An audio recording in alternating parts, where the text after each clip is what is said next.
What's up everybody? This is Enrique with VanUp, and today we're going to be installing our exclusive and newly released VanUp King Shock coilovers front and rear.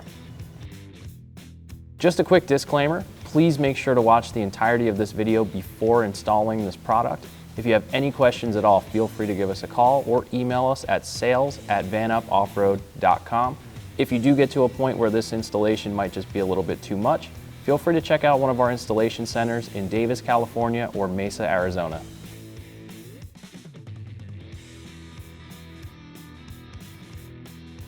We're going to be starting off with the front struts of this vehicle. Our very first step will be lifting the vehicle off of the ground and removing the tires. Doing so safely with 2 floor jacks and 2 jack stands to keep everything safe.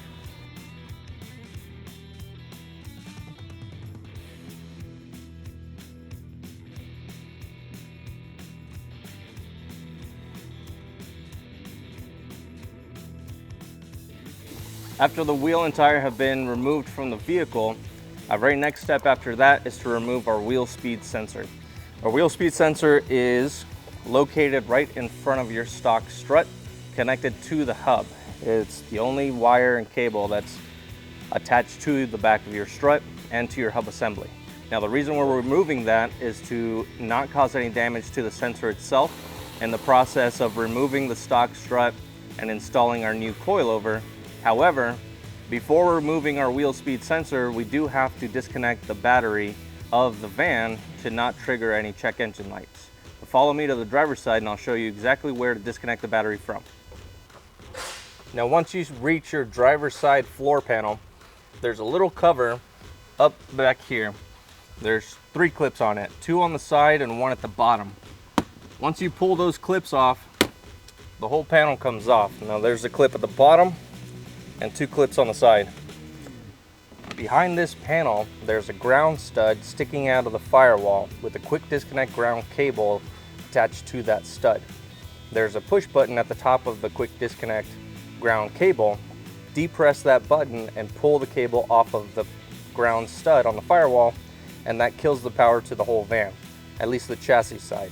And that'll allow for the sensors on the front hub assembly to be safely pulled without triggering any check engine lights or codes of any sort. So your ground cable is a little difficult to see. It's easier done by feel, but if you can see, it's that ground cable right there attached to the ground stud on the firewall.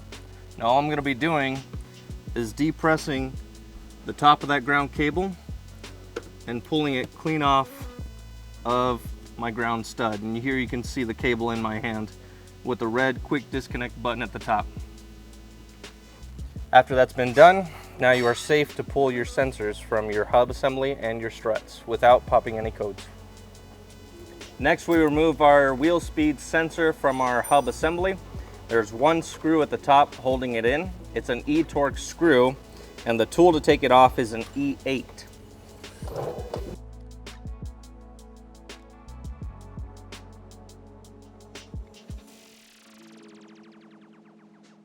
On the back side of your strut, the wheel speed sensor cables will be attached to the back of your strut with a small clip, a plastic clip. All you have to do to remove that is push that clip towards you and lift up on the whole assembly, and it'll slide off of your strut. And depending on the year of your vehicle, this may be harder or easier to do. The newer it is, the easier it will be.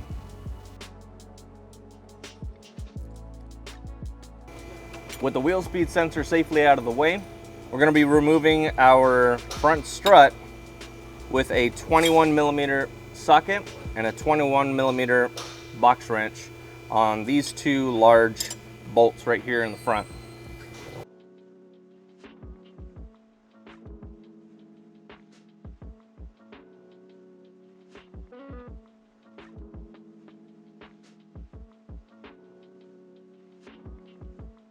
Notice after I broke the top bolt loose, it was free and safe to pull out without damaging the threads. The bottom bolt, however, is jammed into place because of all the pressure of the suspension still being held onto that bolt through the hub assembly and through the strut. So all I've done so far on the bottom bolt is remove the nut and relieve any pressure that it might have, but I have not backed it off with the impact. Doing so will result in damaged threads and potentially having to buy some new strut bolts. In order to relieve the pressure on our remaining lower strut bolt, I first have to disassemble the top of the strut. In order to do so, I'm going to remove the floor panel of the passenger side to gain access to the top of the strut. Your floor panel will have two plastic buttons right here with a slot for a flathead. Turn those counterclockwise until they release, and then simply remove your floor panel. Behind your floor panel is an emergency roadside tool kit. Remove that as well, simply by pulling up on your floorboard and lifting your toolkit up and out of the way. After that has been removed, you'll see the top of your strut next to your fuse box. You'll have 4 13mm bolts and 1 24mm nut. Now I'm going to remove only the 4 13mm bolts, and that'll allow the top of the strut to be removed from the vehicle. All right, the top of my strut is now completely loose, but I still have the 1 bolt remaining on the bottom. Now I can simply remove that bolt and my strut is completely loose.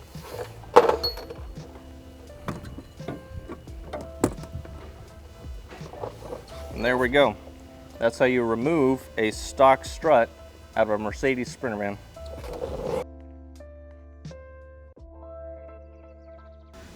All right, now that our passenger side front strut has been removed out of the vehicle, this is the passenger side king coilover that we're going to be replacing it with. Now, a few of the parts from our stock strut will be transferred over to our king coilover, and to do so, we're going to start off with the top 24mm nut at the top of the original strut.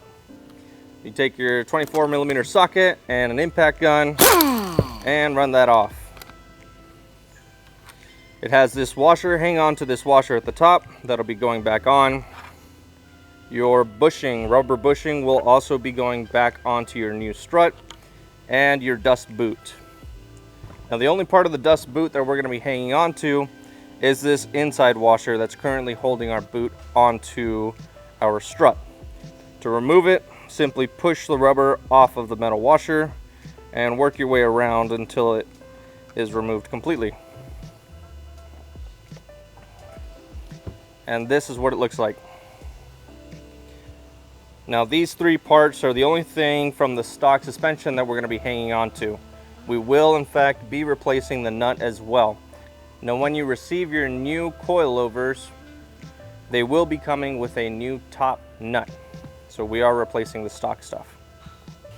All right, now looking at our king strut, the very first thing is to remove the nut that king has installed. And it comes with a little cardboard spacer, if you will. And this is meant for shipping purposes only, along with this washer. Now, depending on when you get these struts, this washer may or may not be installed on the top of your strut. Either way, this washer is not part of the installation and needs to be removed. This is strictly for shipping purposes. After that has been removed, we're going to be placing our washer that we removed off of our dust boot from our stock strut on first, then our rubber bushing, then the very top washer, then the nut that King supplied. Now, per King's instructions, they tell us to tighten this top 24mm nut by hand. So we'll be holding the 24mm and the top of the strut shaft with 2 different wrenches. The top of the shaft is going to be a 7/16, and I'm going to use a 24mm box wrench. To make my life easier, I'm going to use a ratcheting box wrench.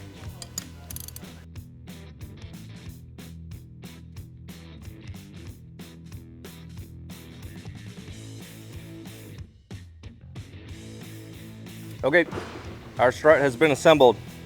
Now we have to adjust our preload. To do that, you have one pinch bolt, an Allen, that needs to be loosened. This Allen is a 3/16. So I'm going to break that 3/16 Allen loose.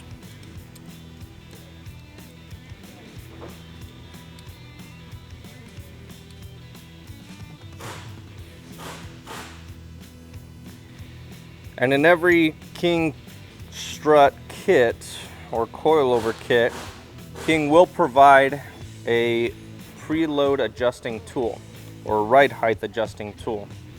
Now this is just going to help us out in spinning the bottom of this coil bucket until we reach the desired height. Now, since I do so many of these on a daily basis, I've already pre-cut a piece of sheet metal to the exact measurement, which is 9 3/4. So from the bottom of our top coil spring hat to the top of our bottom coil spring bucket is going to be measured at 9 3/4. So I'm simply going to place my measuring tool there and tighten until I touch. Now this is doable by hand, but depending on how much preload you're putting on the spring and what rate your spring is will determine whether you're able to do it by hand or use the provided tool from King. Now right there looks pretty damn good to me. So I'm going to go ahead and tighten that 3/16 Allen back up.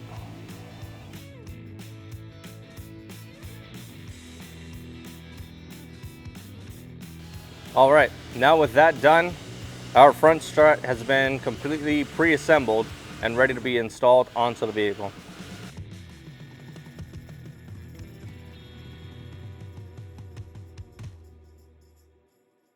So the first step of installing our new struts into our vehicle is to grab a buddy. Now what your buddy's going to be doing on the bottom side is pushing that strut up towards you, and you're going to be holding your 4 13mm bolts ready to thread them into the top of the strut. Now I've already added a little bit of blue Loctite onto these bolts. I'm going to give them the signal. Go ahead, Micah. And I'm going to guide them up here, letting them know which way to turn.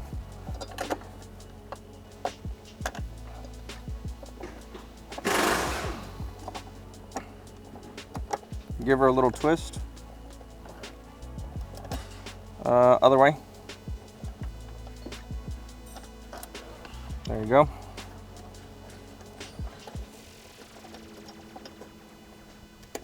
I got 2. All right, we're good. Now with all 4 of those bolts started, I'm gonna grab my trusty ratchet wrench or electric ratchet and tighten everything down. The top of our coilover strut is now installed.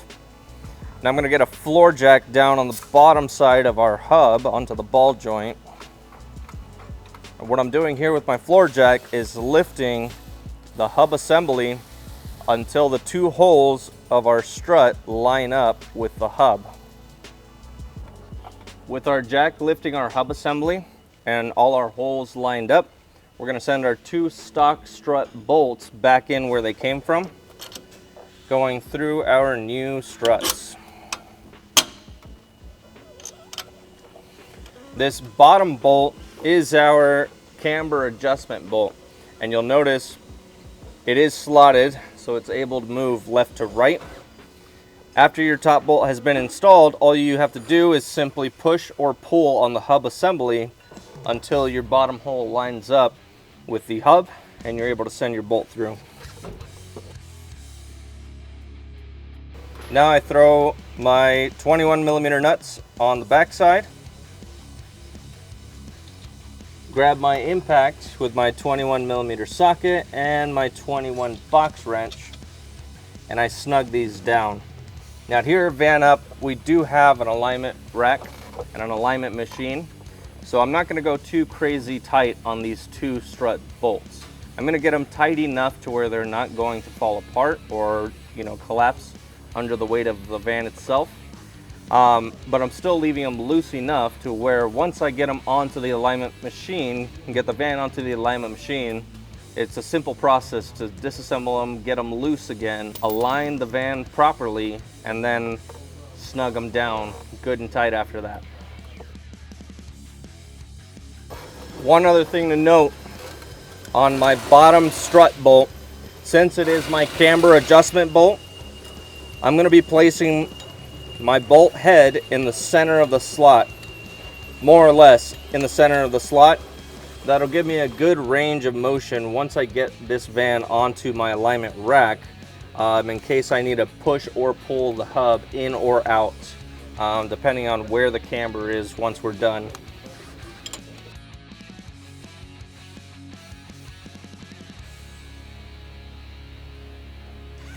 Now, with the location of our reservoir on the back side of our new King struts, our wheel speed sensor now no longer reaches where it used to on the stock strut. Meaning, on this passenger side, you have a brake pad wear indicator, and you'll see that right there on the copper wires. Those copper wires are attached to a sensor, and the wires of those sensors run right behind our new reservoir. Now what we're gonna have to do is disassemble our sensor on the brake caliper side. First, we'll start by removing this little rubber plug here.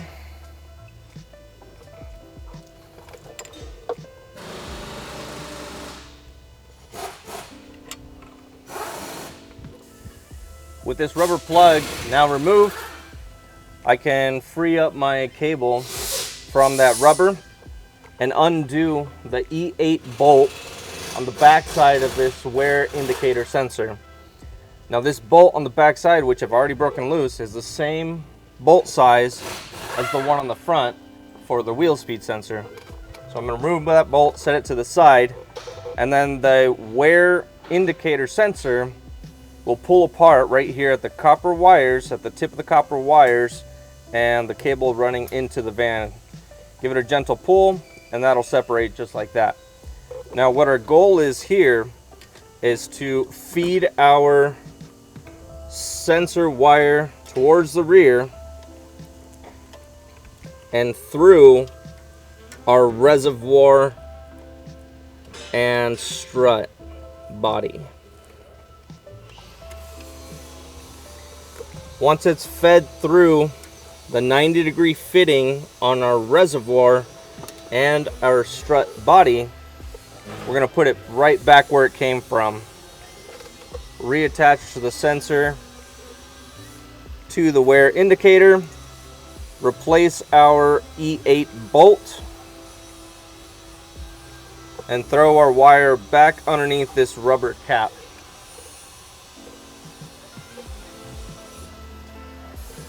Now with that being done,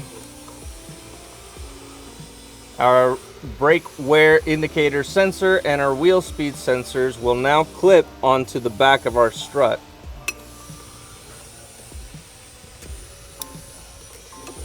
And our wheel speed sensor on the front side can now reach where it needs to go in its original location. Now that our sensors are back into place, our passenger side is complete. Now just repeat the process for the driver's side and your King coilover struts will be complete.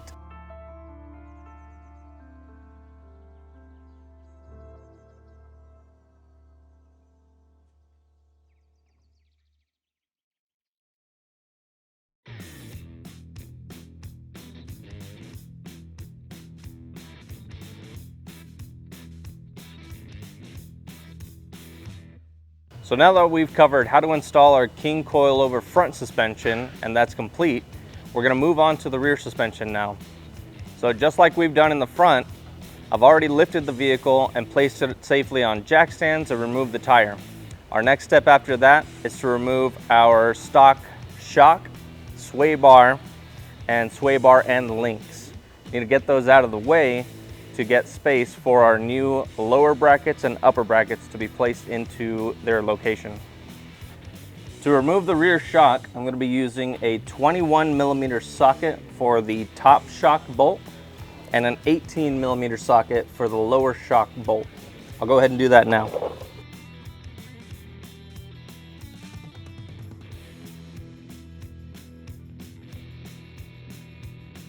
With the rear shock now removed from the vehicle, our factory upper bolt and factory lower bolt are all trash, including the shock. Those will all be replaced with new hardware. While we're here, I might as well show you at the same time. I've also removed the sway bar from the sway bar end link, which is also broken loose. That is an 18mm as well. Remove your sway bar bolt. Hang on to this bolt. We will be reusing this. And then what you'll want to do is remove your sway bar from the axle.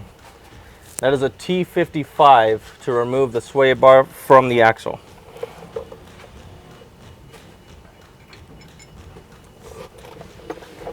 Also hang on to your original T55 bolts. We will be reusing those as well. With the sway bar up and out of the way, your parking brake cables are also attached to your lower shock bracket. They're being held on by a short 13mm bolt and nut. So remove that nut, and now your parking brake cable assembly is free from the axle. With all of those pieces and parts removed, we're now able to install our lower shock mount. This is the passenger side lower shock mount. Now it's a pretty simple design. It's going to be sliding over your factory lower shock mount where it's already welded onto the axle. All these holes that you see on our lower shock bracket are pre-existing holes on the axle. So no need to drill or cut any holes into the axle itself or onto the new bracket. Okay, with our factory sway bar secured out of the way, now we're going to slide on our new lower shock bracket. I like to come from the top towards the bottom. And just like I explained earlier, it's going to slide over your factory lower shock mount. And just like that, it's been slid over the shock mount. Now we're able to loosely place our sway bar back into place. I'm going to go ahead and loosely thread these bolts back in. After our sway bar bolts have been loosely threaded in, the next step is to slide your small spacer, or your spacer with a small hole in it, in place where your factory parking brake cables used to be attached onto your lower shock mount. Now it is a snug fit. So here I have a pry bar, and I'm going to pry the lower shock mount open to allow for that spacer to slide into place.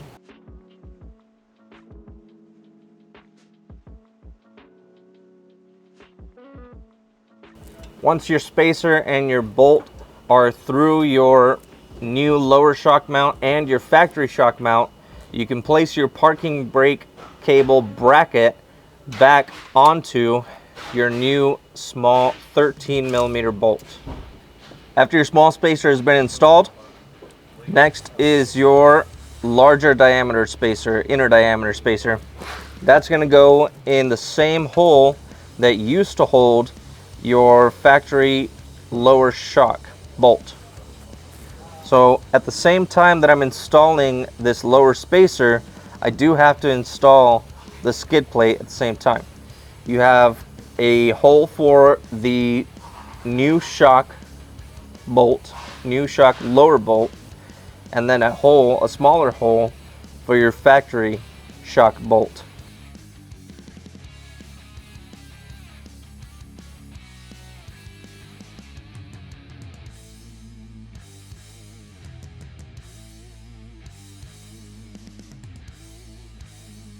With your bolt slid all the way through, simply attach your flat washer and your top lock nut.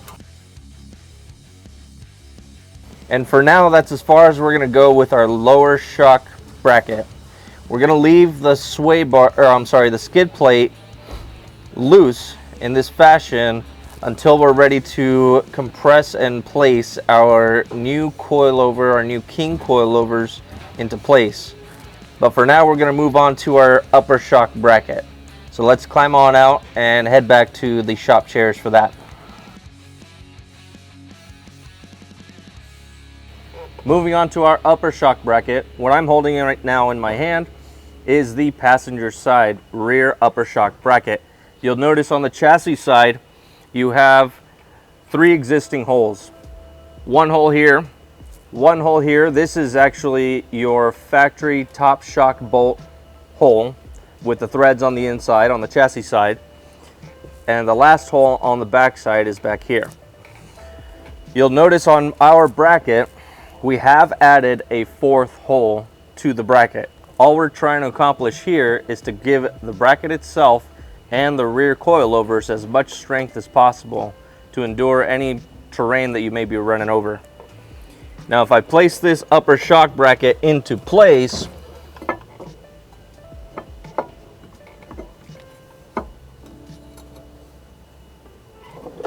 just like so, you can kind of get a visual understanding of what's going on. So the shoulder of the original shock bolt is going through the back side of our upper shock bracket, and that's giving it some support there.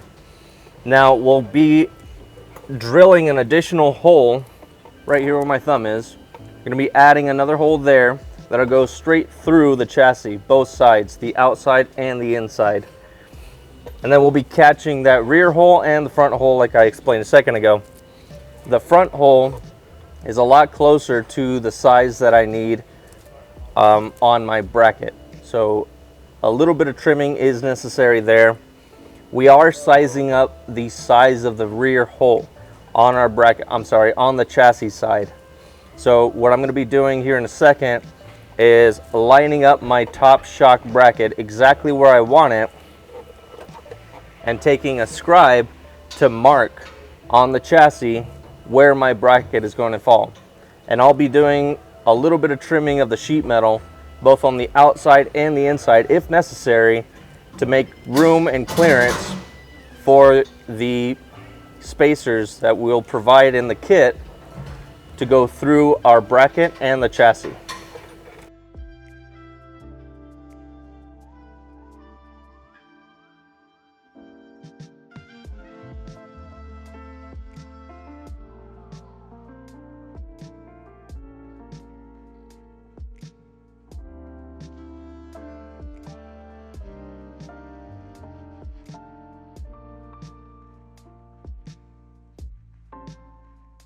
So included in your kit will be 12 of these shouldered sleeves that are going to slide into the 3 outer holes on your rear top shock bracket. Now the reason we have 12 is you have 3 on the outside and 3 on the inside. So that makes a total of 6 per side, 6 passenger, 6 driver. Now the idea is we want as much material to be grabbed in the process of bolting this to the chassis. In doing so, we're also going to create a very, very small gap between these 2 sleeves. Now when it's time to tighten everything down, that gap will be closed with the bolts getting tightened. And that's just going to ensure that this top shock bracket is as tight and as strong as it can be on your vehicle.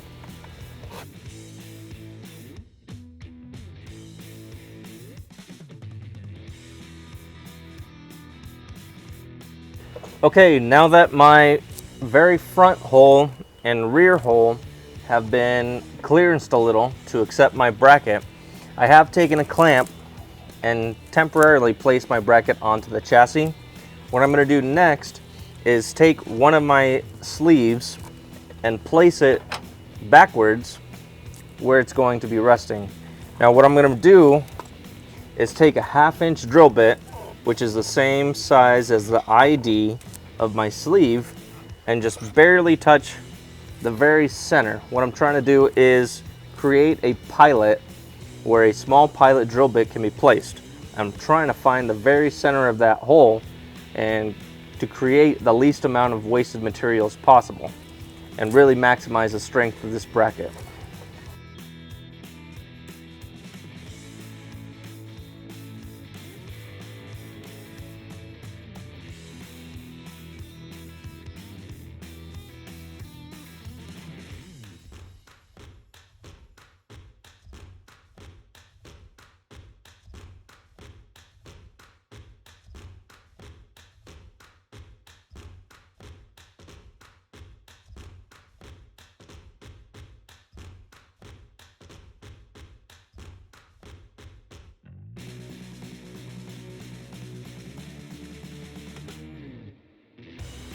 So now that I have my front and rear holes adjusted and bolted down, my middle hole has already been drilled on the outside portion of the chassis.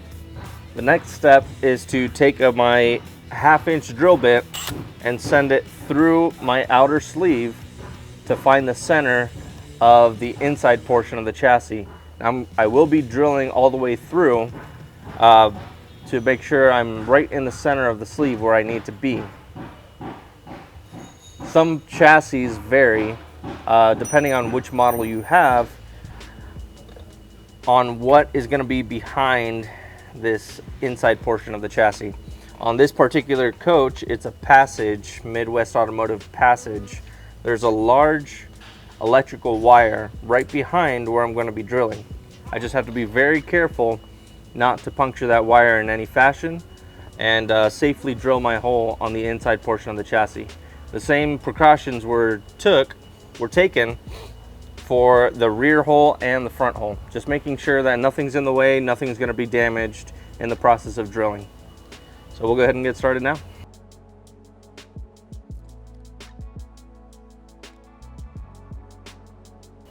Now my 1/2 inch hole has been drilled all the way through the backside. As you can tell, my drill bit goes all the way through. Now what I'm simply going to do is use a step bit and step the hole size up until I reach the diameter, the OD of my sleeve. And these particular sleeves are close to 7/8. Now don't quote me on that, that might not be exact. You want to get it as close to the OD of this sleeve as possible, ensuring that you're going to have the tightest fit possible.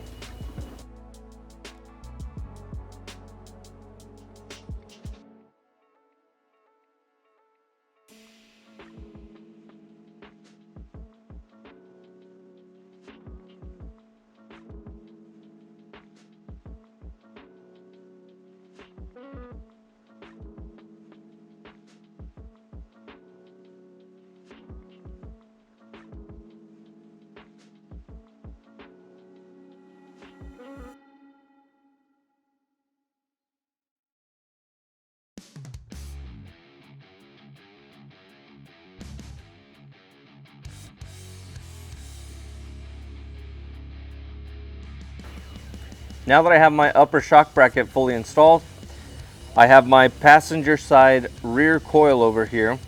We're going to start by installing the top bolt first, which is the long 22mm bolt that comes in the kit. Once this top bolt is installed, then we'll focus on the bottom bolt, whether we have to droop the axle down or lift it up in order to make that lower hole accessible.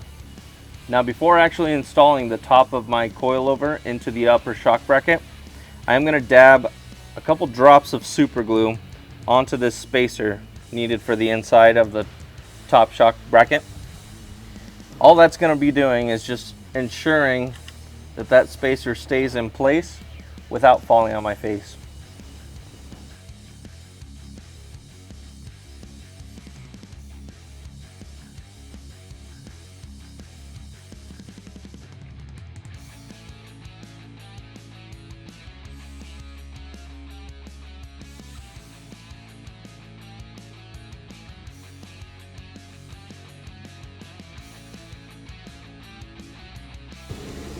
With the top bolt of our coilover now installed, loosening the U-bolts of the leaf springs is now required in order for the axle to droop down low enough for the lower coilover bolt to fit through the lower shock bracket. To loosen those U-bolts, you'll need a 19mm socket, preferably a long socket.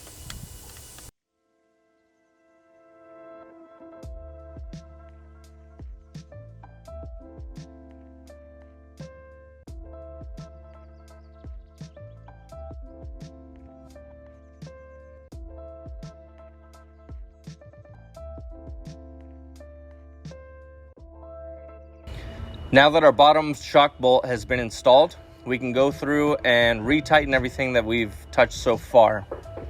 Once tightened, you can throw your wheel and tire back on and repeat the same exact process on the driver's side. After that, your rear king coilover install has been complete.